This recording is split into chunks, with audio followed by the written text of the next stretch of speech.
सिंधु जल समझौता है, पंडित नेहरू जी की बहुत बड़ी भूल के बारे में पंडित नेहरू की आस्था शुरू से ठीक नहीं थी और मुसलमानों से वो लगातार जुड़े हुए रहते थे। और कहीं न कहीं कोई माँ दुर्गा के खिलाफ लिख देता है, कोई विष्णु भगवान के खिलाफ लिख देता है, कोई राम के खिलाफ लिखता है। मातृभूमि से तेरा लोहू का नाता है, संकट की बेला में छोड़ कहाँ जाता है, और ऐसा पावन अवसर फिर ना आता है। ऑपरेशन सिंदूर के बाद देश में माहौल आप किस तरह देखते हैं, जिस तरह से विपक्ष बात कर रहा है और तमाम ऐसे मुद्दे चल रहे हैं? राष्ट्रभक्ति के मामले में पक्ष और विपक्ष ऐसा कुछ नहीं होना चाहिए। जब देशभक्ति की बात आए, जब देश की सुरक्षा की बात आए, जब देश की अस्मिता की बात आए, उसकी सीमा की बात आए, तो ऐसी स्थिति में पक्ष और विपक्ष कुछ भी नहीं होता है। और जो लीड कर रहा है उसके साथ सबको, जितने राजनीतिक दल हैं या जो भी इंटेलेक्चुअल हैं या देश के जो बौद्धिक वर्ग हैं, वो राजनेता हो, अभिनेता हो, उन सबको एक साथ आगे आकर के और सहयोग करना चाहिए। आप इजराइल को देख लीजिए ना, वो इजराइल जो हिटलर ने जिसको भट्टियों में झुलसवा दिया, जिसको मरवा दिया, हिब्रू कुल मिलाकर के भाषा और इजराइल जो यहूदी हैं, ये मुट्ठी भर भी नहीं बचे थे पूरे दुनिया के अंदर।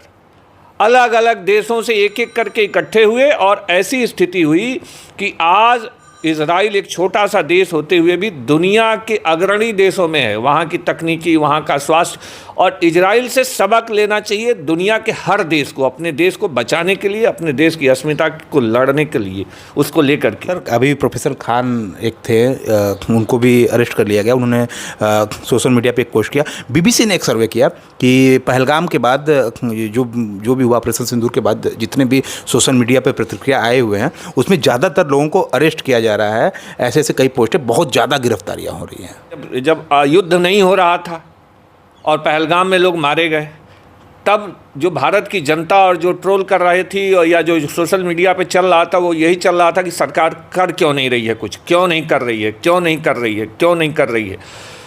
तो जिसके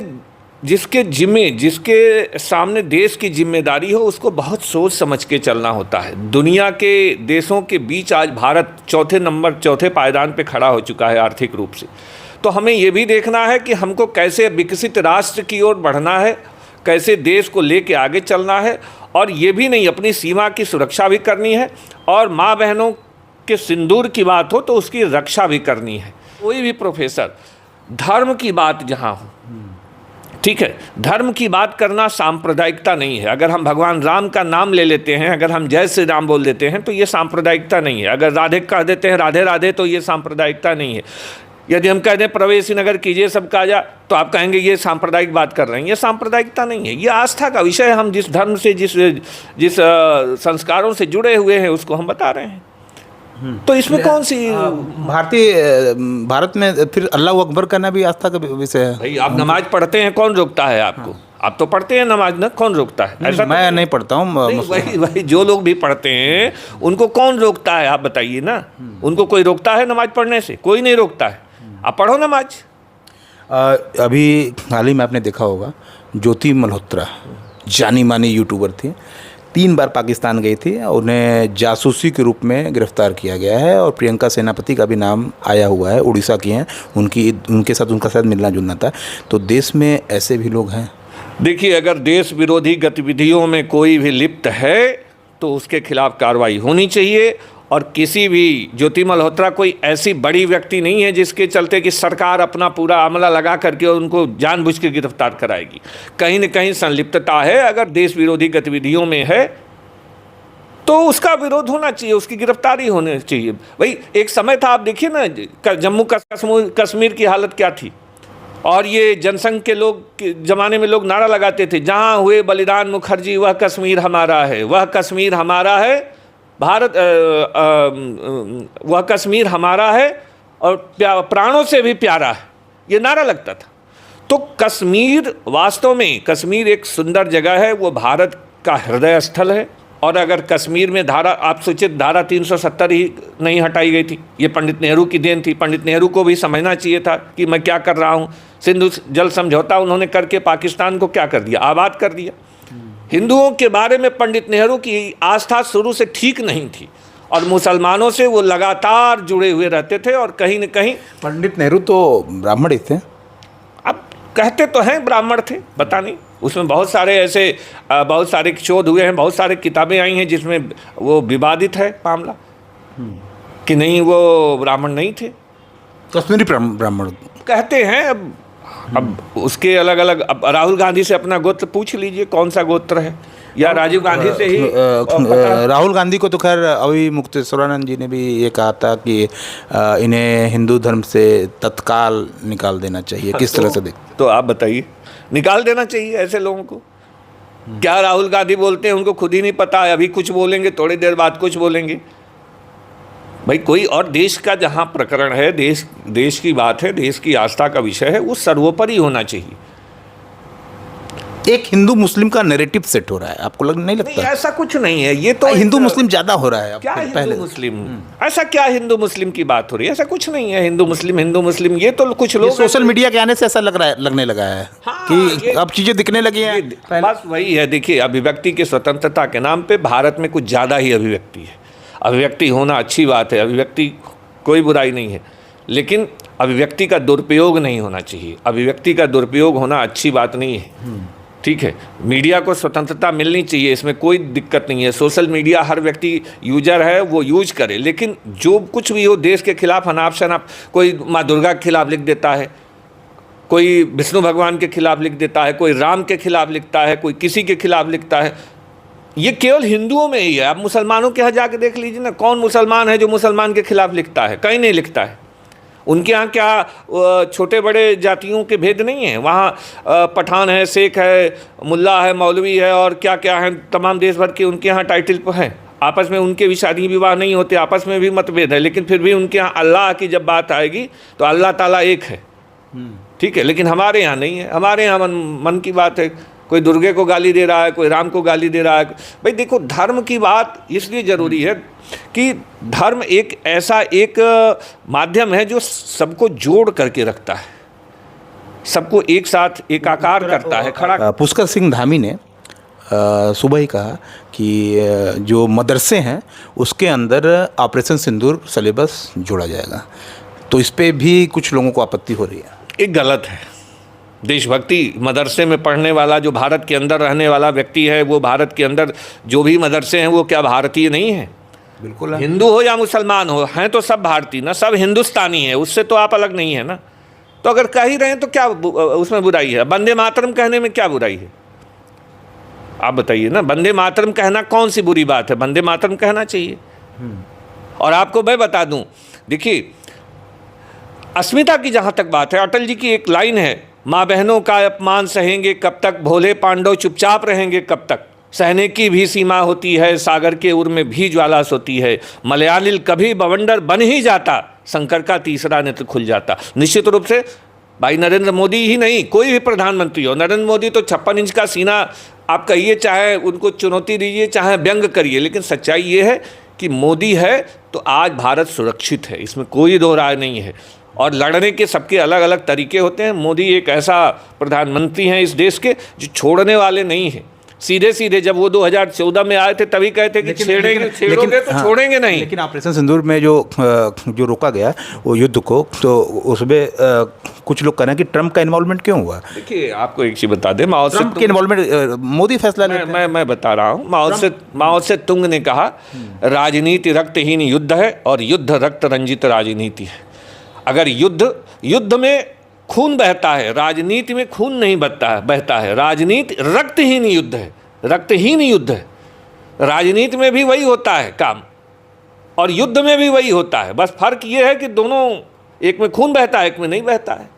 तो आप ट्रंप ने कह दिया, मोदी मान गया, ऐसा नहीं है। कहीं न कहीं कुछ देश में एक सबको मिलकर के चीज़ें बनी हैं, उसके आधार पर तय किया गया है। और भारत ने भी तो टैरिफ लगा दिया है अमेरिका, तो आप बताइए ना, उन्होंने लगाया तो इन्होंने भी लगा दिया। मोदी कहाँ डरने वाले हैं? और मोदी देखिए, कुल मिला के राष्ट्रीय स्वयंसेवक संघ जो मोदी के पीछे खड़ा है कहीं न कहीं वैचारिक रूप से चीज़ों को समझाने के लिए, वो भी एक बहुत बड़ा आधार है। और मोदी उसी पाठशाला से निकले हुए व्यक्ति हैं, इसलिए मोदी जो भी निर्णय लेंगे वो देश हित में लेंगे। और बड़े व्यक्ति पर भी कमेंट करना, किसी भी व्यक्ति पर, मैं मानता हूं कि अगर मुझे ही कमेंट करना हो कि हम राजीव गांधी पर सीधे कमेंट करें कि नहीं राजीव जी की ये नीतियां खराब थी, तो इतना आसान नहीं है कहना। हाँ, कुछ चीज़ें ऐसी हैं जिसको हम बहुत नंगी आंखों से देख रहे हैं, जैसे सिंधु जल समझौता है, पंडित नेहरू जी की बहुत बड़ी भूल थी वो। भारत पाकिस्तान का बंटवारा, उसमें जो आज जो पाक अधिकृत कश्मीर है वो भारत को मिल गया होता, वो कहीं न कहीं नेहरू जी की ही गलती है।